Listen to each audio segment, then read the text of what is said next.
My name is Christine McClain, and last name is spelled McClain, M-C-L-E-A-N. And I am Colin McClain, M-C-L-E-A-N. I'm his helper, so I help him when he says something, when he uses grammar incorrectly or right? My improper pronoun. Then my eternal editor. Yeah. So. Good job so far. Thanks. So good. Our 3-year-old is Emma, and she's the spitting image of Mama, headstrong and all, which is a blessing. And our 14-month-old is Hannah, and Hannah is blonde-haired, blue-eyed, beautiful one who's our sensitive one. We're quite sure that she's going to be a mighty prayer warrior for God because she's going to empathize with the underprivileged and those who are seeking Him. And we're pregnant with number 3, so that's exciting. Yeah, they're certainly have, I think, grown us in ways that we wouldn't have thought possible. We've been married about 5.5 years. We met at Pepperdine in California, so we're both grad students.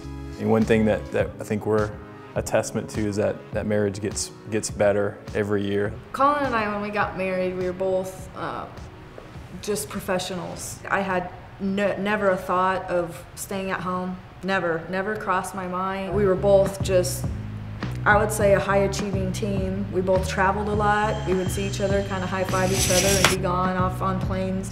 We got married and we bought a new house. We bought new cars. We bought all new furniture.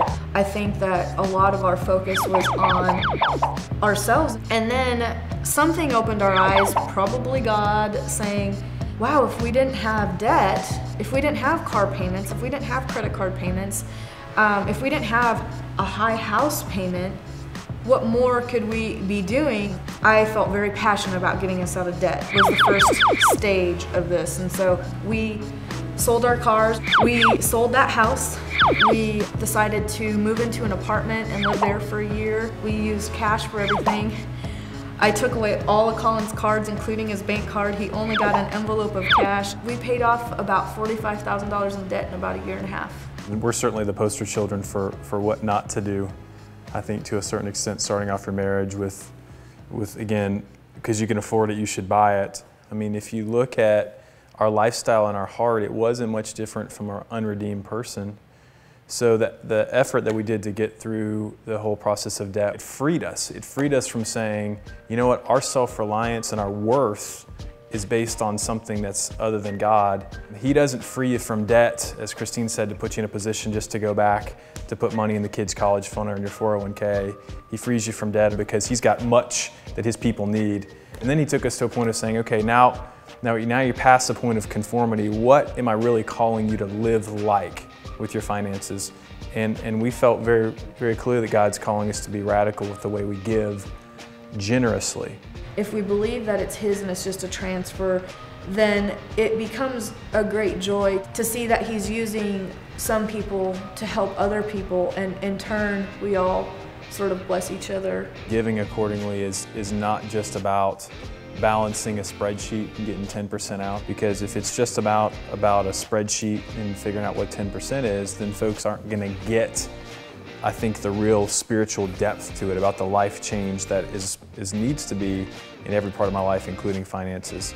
10% is a great mark to work from or work towards, but what God's pointing us to is He's calling us to be radical with the way we give. If you can give 15% away or 20% away or 40% away and it goes to building His kingdom, I think that's ultimately what He's called us to. If we lead them astray in suggesting that money or temporal things such as homes or cars or bank accounts is going to give them any sense of safety and security, and that leads towards the way of damnation, and ultimately it lays away from what God's holding us to His heart, which is, hey, rest in me.